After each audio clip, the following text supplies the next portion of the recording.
মানুষকে ভালোবাসলে মানুষ ভালো নাও বাসতে পারে, কারণ স্বার্থের দুনিয়াতে সবাই স্বার্থের জন্যই মেশে। স্বার্থ ফুরালে তোমার ভালোবাসার কোনো দাম নেই। কিন্তু যাকে ভালোবাসলে সেই ভালোবাসার প্রতিদান পাওয়া যায়, সেইগুলো হলো দেখাচ্ছি তোমাদের। এই যে সব পর পর পর পর দাঁড়িয়ে আছে নিজেদের ভালোবাসা নিয়ে।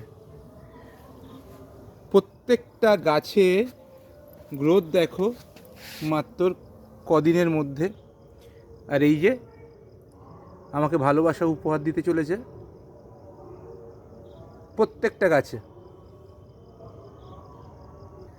সত্যি এই গাছ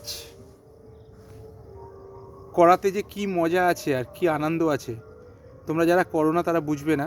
আমি বলবো গাছকে ভালোবাসো আর গাছের সঙ্গে কিছুটা সময় কাটাও, দেখবে জীবনের অনেকটা স্ট্রেস কমে গেছে, অনেক হালকা হয়ে গেছে লাইফ।